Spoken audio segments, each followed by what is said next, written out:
پڑھی ہے اس صداقت کی گواہی ضرور دیں گے۔ مولانا ظہیر الدین صاحب اثری رحمانی رحمہ اللہ لکھتے ہیں کہ میں مولانا سید امین صاحب کے اخلاق و اطوار، ان کی خوش مزاجی، زندہ دلی، بلند فکری، وسعت نظری اور دین پسندی نے مجھے بہت متاثر کیا اور مجھے ان سے قریب کر دیا۔ مولانا مجلسی آدمی تھے، انتہائی مرنج، نیک دل اور خوش مزاج تھے، ہر ایک سے دل کھول کر ملتے تھے۔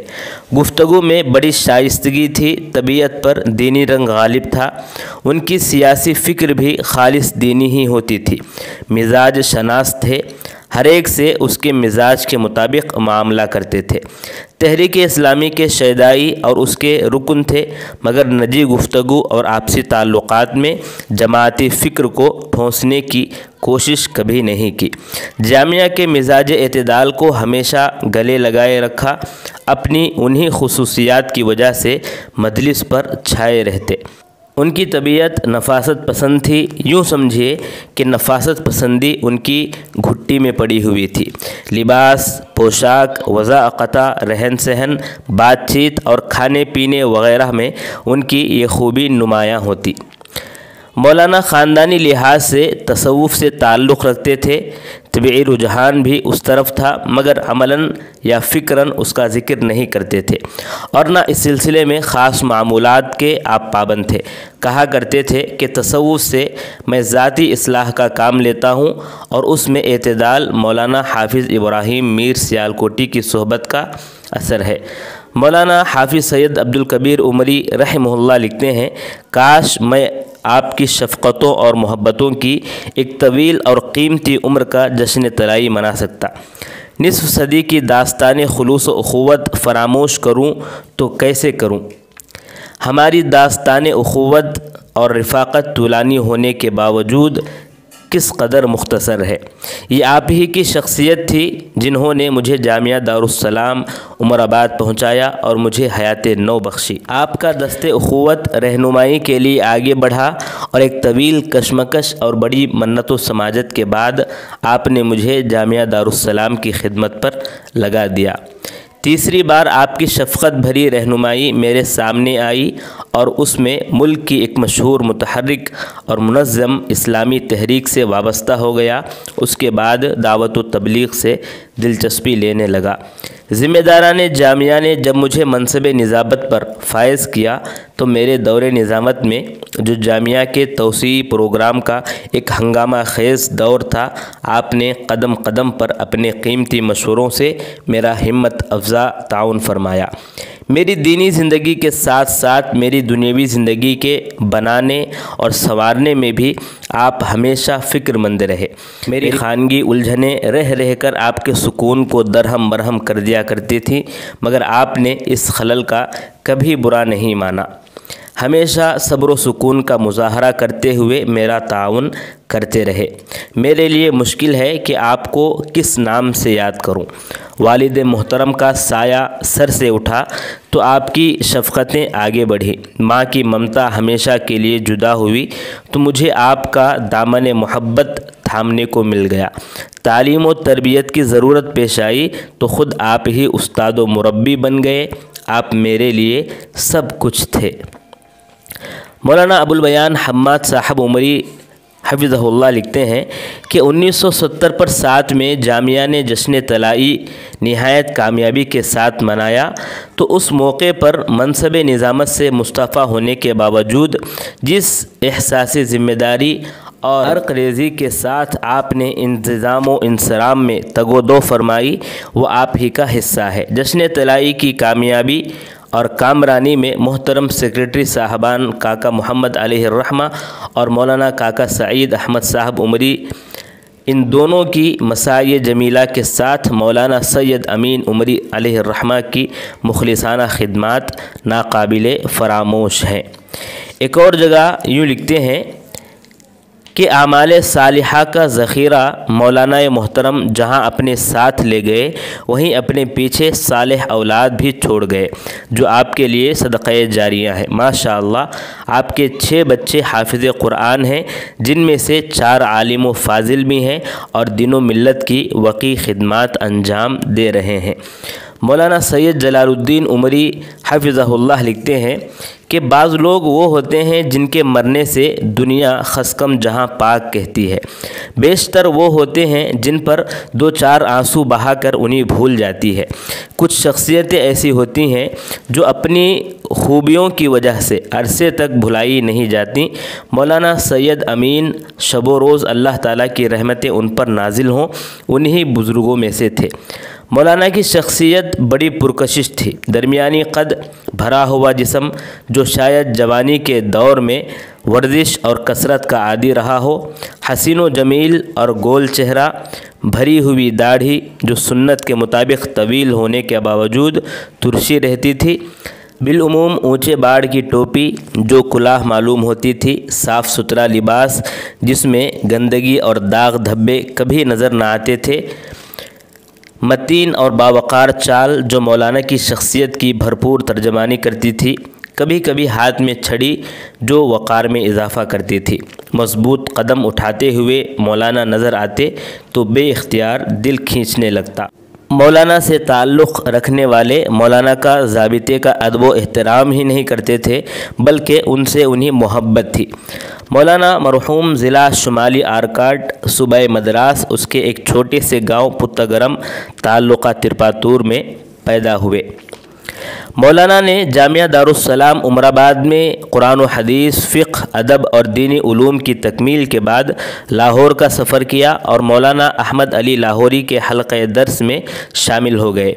مولانا احمد علی لاہوری مولانا عبید اللہ سندھی کے خاص تلامذہ میں سے تھے اور انہی کے نہج پر عربی مدارس کے فارغین کو قرآن مجید کا مطالعہ کراتے تھے۔ وہاں سے فراغت کے بعد مولانا سیالکوٹ تشریف لے گئے اور مشہور عالم دین اور استاد حدیث مولانا محمد ابراہیم سیالکوٹی کی صحبت میں رہے۔ اس طرح مولانا کو مختلف حلقوں سے استفادے کا موقع ملا۔ مولانا نے واپسی کے بعد جب جامعہ دارالسلام میں تدریس کی ذمہ داری سنبھالی تو طلباء کو اس سے بڑا فائدہ پہنچا۔ مولانا نے اپنی پوری زندگی جامعہ کی خدمت میں گزاری، کسی اور طرف نظر اٹھا کر نہ دیکھی، وہ جامعہ کے تھے اور جامعہ ان کا۔ مولانا کی بات چیت میں بڑی شیرینی تھی، بولتے تو پھول جھڑتے تھے، ٹہر ٹہر کر بولتے، الفاظ ناپ تول کر استعمال کرتے تھے۔ میرا خیال بلکہ یقین ہے کہ مولانا نے کبھی کسی کی دل آزاری نہیں کی۔ مولانا کے اندر بڑی خاکساری اور فروتنی تھی۔ کبھی مولانا نے کسی صاحب علم کی حیثیت نہ تو گھٹانے کی کوشش کی اور نہ اپنے مرتبہ اور مقام کا اظہار کیا۔ مولانا ایک ہمدرد انسان اور غمگسار تھے۔ میں نے ان کے اندر تعاون اور ہمدردی کا غیر معمولی جذبہ دیکھا ہے۔ ایک اور جگہ لکھتے ہیں، مولانا نے کبھی کوئی بات مسلط نہیں کی بلکہ اس کا احساس بھی نہیں ہونے دیا کہ وہ کسی خاص رخ پر لے چلنا چاہتے ہیں۔ مولانا کا انداز تربیت اس بات سے معلوم کر لیں کہ جامعہ میں ہمارا داخلہ بہت کم سنی میں ہوا تھا۔ کئی طالب علم ایسے تھے جو وطنی تعلق اور کچھ خاندانی روابط کی وجہ سے مولانا کے گھر بے تکلف آیا جایا کرتے تھے۔ ان طالب علموں میں میں بھی تھا، لیکن آمد و رفت کا یہ سلسلہ زیادہ دنوں تک جاری نہ رہ سکتا تھا۔ ہم لوگوں کو خود ہی اس کا احساس ہونا چاہیے تھا، لیکن نہیں ہوا۔ اب دیکھیے مولانا اسے کیسے بند کیا۔ یہ نہ سوچئے کہ مولانا نے ہمیں اس کا حکم دیا، حکم دینے کا انہیں ہر پہلو سے حق تھا، لیکن شاید یہ ان کے مزاج کے خلاف تھا۔ ایک دن ہم سب کو جمع کیا، مسکراتے ہوئے فرمایا، اب آپ لوگ بڑے ہو گئے ہیں، اب آپ لوگوں کو پردے کا اہتمام کرنا چاہیے۔ غالباً اپنے ہاں آمد و رفت سے صراحتاً منع نہیں کیا، ایک اصولی بات کہی، لیکن کہنے کا انداز اتنا میٹھا تھا کہ ہم میں سے کسی کو ناگوار نہیں گزرا۔ سب ہنستے ہوئے نکلے، جیسے فی الواقع ہم چھوٹے سے بڑے ہو گئے اور پردے کی پابندی شروع کر دی۔ مولانا کا مقصد پورا ہو گیا۔ قرآن و حدیث کی تعلیم و تدریس میں اس پر عمل کی ترغیب کا پہلو دیا جاتا تھا۔ مولانا کے ہر موقع پر یہ پہلو نمایاں تھا۔ ایک واقعہ سنیے۔ مولانا کی طبیعت ناساز تھی، ہم 4-5 ساتھی عیادت کے لیے گئے۔ مولانا تخت پر لیٹے ہوئے تھے، ہم لوگ ادب و احترام کے ساتھ خاموش کھڑے رہے۔ تھوڑی دیر بعد مولانا کے چہرے پر ہمیشہ کی طرح مسکراہٹ پھیل گئی۔ فرمایا، عیادت کے بھی آداب ہیں، مریض کو اطمینان دلایا جاتا ہے اور صحت یابی کو دعا کی جاتی ہے۔ اللہم رب الناس اذہب البأس واشفی انت الشافی لا شفاء الا شفاؤک۔ ہم لوگ بے اختیار دعا کرنے لگے اور واپس ہوئے۔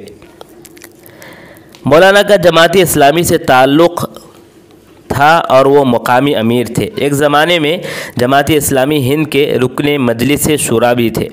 میں نے طالب علم ہی کے زمانے میں دریافت کیا کہ جماعت سے آپ کا تعلق کیسے پیدا ہوا۔ مولانا نے فرمایا، دین کے اجتماعی پہلوؤں کا قرآن اور حدیث میں بار بار ذکر آتا تھا، لیکن یہ سمجھ نہیں پا رہا تھا کہ اس زمانے میں ان کی کیا ضرورت ہے، اور اگر ہے تو ان پر عمل کیوں کر ہو سکتا ہے۔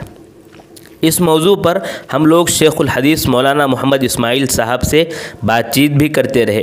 جب معلوم ہوا کہ جماعت اسلامی اسلام کے اس اجتماعی نظام کو قائم کرنے کے لیے کھڑی ہوئی ہے تو ہم لوگ اس سے وابستہ ہو گئے۔ مولانا حبیب الرحمن اعظمی عمری رحمہ اللہ لکھتے ہیں کہ استاد محترم کی ذات بہت سے صفات میں اخلاص و للہیت، جذبہ ایثار و قربانی، عفو و درگزر، انکسار و تواضع، توکل و قناعت، صبر و شکر، دینداری و خدا ترسی، نماز باجماعت کا اہتمام، اوقات تدریس کا التزام، کتاب اللہ سے قلبی لگاؤ، درس قرآن کا مخلصانہ جذبہ، خطابات میں دل سوزی، مواعظ میں اثر انگیزی، گفتگو میں نرمی اور ملائمت، زبان میں عذوبت و حلاوت، لباس پوشاک میں سادگی کے ساتھ نفاست، چال میں سنجیدگی اور متانت، بزرگوں اور خاص کر اپنے اساتذہ کا دل کی گہرائیوں سے احترام، عزیزوں اور طلبہ سے تعلق خاطر، شکوہ شکایت سے اجتناب، جھوٹ اور غیبت سے پرہیز وغیرہ آپ کی تابناک زندگی کی نمایاں خصوصیات تھیں۔ جامعہ میں طلبہ کی جانب سے جب کوئی بھی مشاعرہ منعقد ہوتا، طلبہ کی خواہش پر آپ اس میں ضرور شرکت فرماتے اور اپنے بہترین کلام سے محفل مشاعرہ کی رونق کو دوبالا کر دیتے۔ مولانا ابو الفیض عبد الرحیم فیضی لکھتے ہیں کہ مولانا ایک درد مند استاد، بے مثال منتظم، صاحب تقوی، بزرگ، پیکر علم و عرفاں، مجسم مکارم اخلاق اور بہترین نمونۂ سلف تھے۔ 2 سال اس خاکسار کو حضرت موصوف کی خدمت میں روزانہ 2 گھنٹے تعلیم و تربیت پانے کی سعادت حاصل رہی ہے۔ اس تعلیمی مدت میں بظاہر عربی ادب کی کچھ کتابیں آپ سے پڑھیں اور قرآن و حدیث کے کچھ ابتدائی سبق آپ سے لے لیے، لیکن تربیتی نقطہ نظر سے دنیا کی بے حیثیتی اور فانی چیزوں سے کنارہ کش ہو کر آخرت کی لافانی نعمتوں کے حصول کی خواہش کا جو نقش مولانا نے ہم طلبہ کے دلوں میں بٹھایا وہ آج تک قائم ہے۔ علم کے ساتھ ایسے روحانی اثرات طلبہ میں منتقل کرنے کی کامیاب آپ کوشش فرماتے تھے۔ مولانا حفیظ الرحمن عمری اعظمی مدنی حفظہ اللہ لکھتے ہیں کہ جن لوگوں سے زندگی میں 2-1 بار ملاقات ہوتی ہے ان پر لکھنا میرے خیال میں آسان ہے، لیکن جن کو ہم نے بہت دیکھا اور بہت قریب سے دیکھا اور ایک طویل مدت کی رفاقت کی سعادت حاصل رہی، ان پر مختصر لکھنا اور چند سطور میں زندگی کے نقوش کو سمیٹنا بڑی سخت آزمائش ہے۔ متضاد طبائع کے لوگوں کے ساتھ بھی مخلصانہ تعلقات جیسے آپ نے نبھائے اور برقرار رکھے، مجھے ایک دنیا دیکھنے کے بعد بھی اس کی مثال کہیں نظر نہیں آئی۔ روزانہ کے ملاقاتیوں میں اہل علم، اہل ثروت، اہل منصب، بے علم، بے ادب، کم فہم، کج فہم، طالب علم، طالب زر، طالب دعا، نیک نام، بدنام، گمنام، شہری، دیہاتی، فقیر، مزدور، ہر طبقے کے لوگ تھے، ہر ایک سے آپ آشنا تھے، مگر جدا جدا رسم و راہ تھی۔ زندگی گزارنے کا یہ سلیقہ کم لوگوں کو آتا ہے۔ عہد قدیم کے اہل علم یعنی 60-70 سال پہلے کے اہل مدارس جن علوم و فنون سے اور جرأت و ہنر سے متصف ہوا کرتے تھے وہ سب حسب ضرورت آپ میں موجود تھے۔ پڑھنے پڑھانے میں مؤثر اسالیب، تعلیم و تربیت کے دل نشیں انداز، ملک و ملت کے مسائل سے واقفیت، دنیا کے بدلتے حالات پر نظر اور ان کے حل کرنے کی فکر خطبات جمعہ اور خاص نشستوں کا عموماً موضوع ہوا کرتے تھے۔ مولانا وقت ضرورت فکر سخن بھی فرما لیتے۔ اسرائیلی جارحیت کے خلاف آپ کے دل سے نکلنے والی درد مندانہ آواز 1960/8 60/9 کے جامعہ کے مشاعرے میں حاصل مشاعرہ قرار دی گئی۔ علمی تحقیقی مضامین اور کتابچے بھی تحریر فرمائے۔ قربانی کی فضیلت و اہمیت پر آپ کا تحریر کردہ مدلل رسالہ اور مؤثر مقبول ہوا۔ اس طرح آپ ایک شاعر، ادیب، طبیب سب کچھ تھے۔ منبر و محراب کی امامت و خطابت کے ساتھ مرد میدان بھی تھے۔ پہلوانی کے کرتب اور اصول سے عملی واقفیت رکھتے تھے اور کبھی اس کی تعلیم بھی آپ نے اپنے طلبہ کو دی کہ ناگہانی حالات میں مقابلہ ناگزیر ہو جائے تو دفاع کیسے کیا جائے۔ عقیدت مند کھانے پینے کے کچھ تحائف بھی بھیج دیتے۔ آپ کثیر العیال تھے اور قلیل المال تھے، مگر ہدایہ میں احباب کا حصہ نکالنا نہ بھولتے۔ جواز میں فرماتے بزرگوں کا قول ہے الہدایہ مشترکہ، تحفے تو مل بانٹ کر کھانے کے لیے ہوتے ہیں۔ دل دریا تھا، ایسے لوگوں کے ہاتھ میں دولت آتی تو ان کے ہتھیلیوں میں اتنے سوراخ رہتے ہیں کہ وہ اسے بالکل روک نہیں پاتے۔ کسی دور میں آپ کا نام نامی سید شاہاں تھا۔ جامعہ نام بدلنے میں تو کامیاب ہوا مگر شاہی مزاج کو نہ بدل سکا۔ آپ طبیب تھے، اہل ثروت، ضرورت مندوں کی طلب پر آپ کے مطب میں قیمتی دوائیں بنتی تو 2-4 حصے غریب مریضوں کے گھروں کو بھیج دیتے اور خوش ہو جاتے۔ فرماتے یہ دواؤں کی زکوٰۃ ہے۔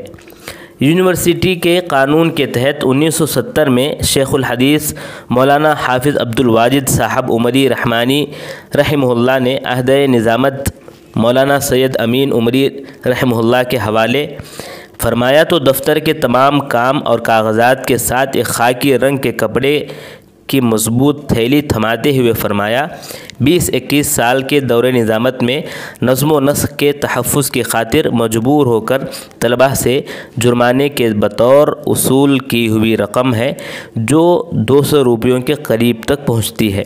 اصول کرتے وقت خود اس کے جواز پر شرح صدر نہیں تھا۔ مجھے اس کا کوئی مصرف بہت سوچ بچار کے بعد بھی سمجھ نہیں آیا۔ طویل مدت کی یہ رقم جو کہ تو محفوظ ہے، اب آپ کی سمجھ میں جو آئے کیجیے۔ مولانا سید امین صاحب کی نظر ہمیشہ غریب، یتیم، نادار اور مستحق طلبہ پر رہتی تھی اور آپ ایسوں سے ذاتی طور پر بھی واقف تھے۔ آپ نے انہی طلبہ میں اس رقم کا مصرف تلاش فرما لیا جن بیماروں کے پاس دوا، علاج اور پرہیزی غذا کے لیے پیسے نہ ہوتے، جن کے کپڑے قابل رحم حالت میں ہوتے، جو کاغذ قلم خریدنے کی حیثیت نہیں رکھتے، ان کے درمیان بقدر کفاف یہ رقم تقسیم ہو جاتی۔ آپ کے دور نظامت میں ایسے بھی واقعات پیش آئے۔ کسی غریب کا چشمہ ٹوٹ گیا، وہ لکھنے پڑھنے سے محروم ہو رہا تھا، اس سے آپ نے فرمایا انتظار کرو، کوئی بڑی مچھلی یا موٹی مرغی کسی جرم میں پھنسے تو اس سے حاصل کیا جانے والا جرمانہ تمہارے کام آئے۔ ایسا کوئی حادثہ پیش آتا تو غلطی کے مرتکب سے فرماتے فوراً 10 روپے اس غریب کے چشمے کے لیے دے دو۔ جرمانہ دینے والا رقم کم کرنے کی درخواست کرتا اور نہ اسے کوئی ذہنی کوفت ہوتی، جرمانے کی رقم کو کار خیر میں تعاون سمجھ کر بخوشی دے دیتا۔ دوسری جماعت میں شرح میت و عامل مولانا سید امین صاحب سے پڑھی۔ بڑے استاد تھے مگر چھوٹے بچوں کو بھی پڑھاتے تھے۔ اختتام سال کتاب ختم ہوئی۔ رواج کے مطابق ساتھیوں نے چائے شیرینی کا اہتمام کرنا چاہا اور فی کس 12 پیسے جمع کیے۔ میں خالی ہاتھ تھا، اسباق سے رخصت لے لیا۔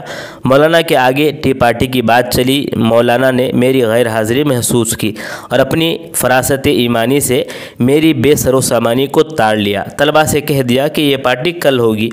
پھر مجھے تنہائی میں بلایا اور اسرار کے بعد 54